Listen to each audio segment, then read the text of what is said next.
స్వచ్ఛమైన నాణ్యమైన గౌదర్పార్ పూజా ఉత్పత్తులు www.gaudarpar.com ద్వారా ఆన్లైన్ లో ఆర్డర్ చేయండి. మీ ఇంటిని దేవాలయంగా మార్చుకోండి. నమస్తే, నేను Keshav. Welcome to Suman TV. IT రంగం ఇప్పుడు దేశం మొత్తాన్ని శాసిస్తోందంటే అది అతిశయోక్తి కాదు. ప్రధానంగా దక్షిణాది రాష్ట్రాల్లో సుసంపన్నమైనటువంటి ఆర్థిక వ్యవస్థలు ఉన్న రాష్ట్రాలు ప్రధానంగా ఐటీ రంగంపైనే ఫోకస్ పెట్టాయి. పక్కనే ఉన్నటువంటి మహారాష్ట్ర, కర్ణాటక, తమిళనాడు వీటితో పోల్చి చూసినప్పుడు తెలంగాణ కూడా పోటీలో ఏమాత్రం తగ్గనటువంటి పరిస్థితి. ఐటీ కంపెనీల విషయంలో నంబర్ 1, నంబర్ 2 స్థానాల్లో నిలుస్తున్నటువంటి నగరం హైదరాబాద్. సో ఇటువంటి ఐటీ యోగం ఆంధ్రప్రదేశ్ రాష్ట్రానికి ఉందా?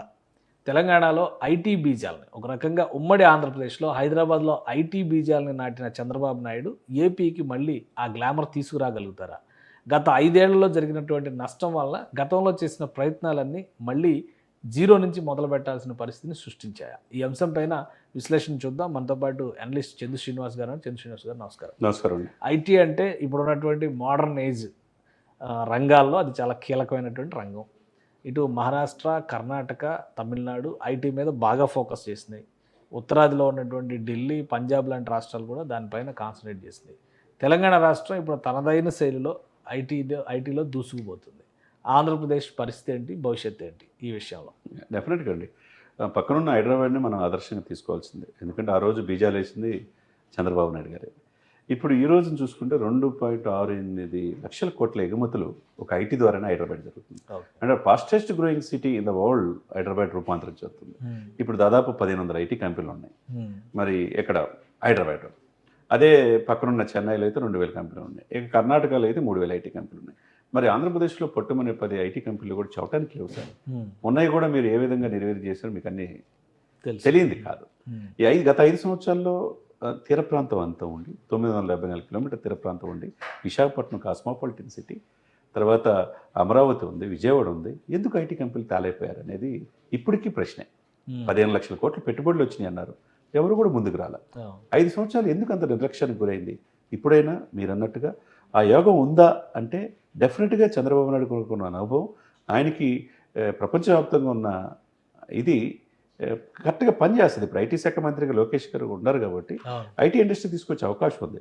పవన్ కళ్యాణ్ గారు కూడా ఎప్పుడు యూత్ ఉంది, ఉపయోగించుకోవాలనుకుంటున్నాడు. స్కిల్ సెన్సెస్ ద్వారా ముందుకు తీసుకెళ్ళి ఐటీ కంపెనీలు కావాలని. ఏపీలో లాస్ట్ టైం గవర్నమెంట్ చాలా ప్రయత్నాలు చేసినట్టుగానే మనం చూడాలి. ఎందుకంటే 2014, 2019 మధ్యలో విశాఖలోనేమో మిలీనియం టవర్స్ అన్నారు, విజయవాడలోనేమో మేధా టవర్స్ అన్నారు. అలానే రాజధాని అమరావతికి సమీపంలో మంగళగిరిలో ఐటీ టవర్స్ కట్టారు. కొన్ని కంపెనీలను కూడా తీసుకొచ్చారు. ఇప్పుడు ఏంటి వాటి పరిస్థితి ఏంటి?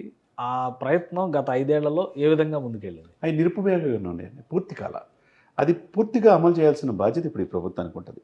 ఇప్పుడు నేను చెప్పినట్టు 2.68 లక్షల కోట్ల ఎగుమతులు ఒక హైదరాబాద్కి జరుగుతున్నాయి అంటే ఒక ఐటీ ద్వారా. దానివల్ల ఈ మధ్యకాలంలో రాష్ట్ర ఆర్థిక బడ్జెట్ అంతా మరి ఈ మధ్యకాలం 40,000 మందికి ఎంప్లాయ్మెంట్ హైదరాబాద్ ఇచ్చింది. అది ఎవరు వచ్చినా, ఏ ప్రభుత్వం వచ్చినా, గతంలో ఐటీ శాఖ మంత్రి కేటీఆర్ గారు చక్కగా చేశాడు.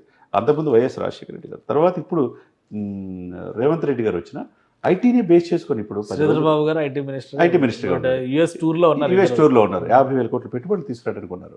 అంటే ఇక్కడ ఏంటంటే డెక్కన్ ప్లాటూలో ఉంది, రోడ్డు కనెక్టివిటీ ఉంది, తర్వాత ఎయిర్పోర్ట్ ఫెసిలిటీస్ ఉన్నాయి. ఎప్పటికప్పుడు ఐటీ కంపెనీలు పెట్టుకుందామంటే వెసులుబాటు ఉంది. త్వరితగతిన వాళ్ళకి పర్మిషన్ ఇచ్చే అవకాశం ఉంటుంది.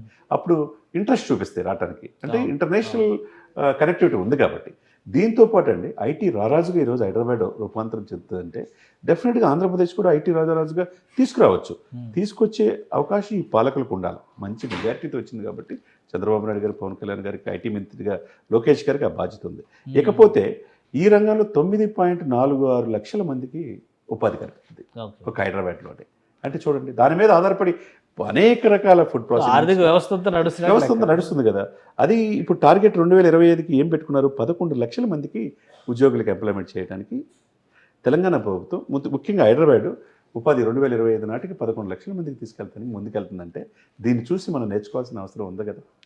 అంతే కదండి. అంటే హైదరాబాద్తో పోల్చి చూసుకున్నప్పుడు ఇప్పుడు అమరావతి నిర్మాణానికి కొత్త ప్రభుత్వం కొద్దిగా వేగంగా పావులు కదుపుతుంది. అవునండి.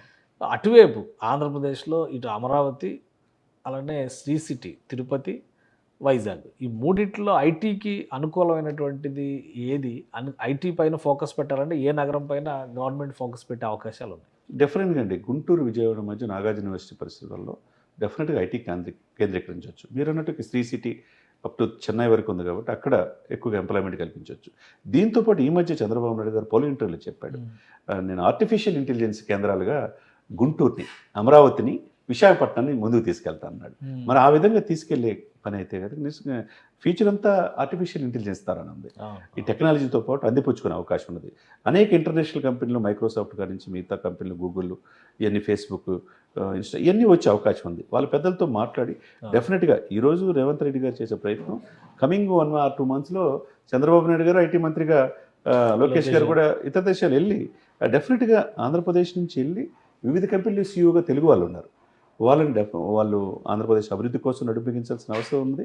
అదే సమయంలో ఇప్పుడున్న ఇది ఏదైతే తెలంగాణకి ఇంత అవకాశం వచ్చిందో ఐటీ ద్వారా, అంత పేరు వచ్చిందో, fastest growing city in the వరల్డ్గా రూపాంతరం చెందుతుందో, అది అమరావతిని కూడా డెఫినెట్గా చేసే అవకాశం ఉన్నది. అటు కర్నూలు తీసుకున్న రాయలసీమలో అక్కడున్న అన్ఎంప్లాయ్మెంట్ని పోగొట్టి తిరుపతి కేంద్రంగా మనం ఐటీ అబ్బు చేయొచ్చు. తిరుపతి ఒకటి చేయొచ్చు, నెల్లూరు సిటీ చేయొచ్చు, తర్వాత ఒంగోలు గుంటూరు మధ్య చేయొచ్చు, తర్వాత గుంటూరు కేంద్రం, గుంటూరు విజయవాడ మధ్య నాగార్జున యూనివర్సిటీ ఉంది, ఇక విశ్వవిద్యాలయ కనెక్టివిటీ ఉంది, ఆంధ్ర యూనివర్సిటీ ఉంది, విశాఖపట్నం చేయొచ్చు. పోతే గోదావరి జిల్లాలో రాజమండ్రి కేంద్రంగా కూడా చేసే అవకాశాలు స్పష్టంగా ఉంది. తీర ప్రాంతం ఉంది సార్, 974 కిలోమీటర్ తీర ప్రాంతం ఉంది. ఫుడ్ ప్రాసెసింగ్ యూనిట్తో పాటు ఐటీ పరిశ్రమ కూడా తీసుకొస్తే డెఫినెట్గా కనెక్టివిటీ విశాఖపట్నం ఇంటర్నేషనల్ ఎయిర్పోర్ట్తో పాటు భోగాపురం ఇంటర్నేషనల్ ఎయిర్పోర్ట్ రాబోతుంది, రాజమండ్రిలో ఒక ఎయిర్పోర్ట్ ఉంది, గన్నవరంను కూడా ఇంకా అప్లిఫ్ట్ చేస్తున్నారు.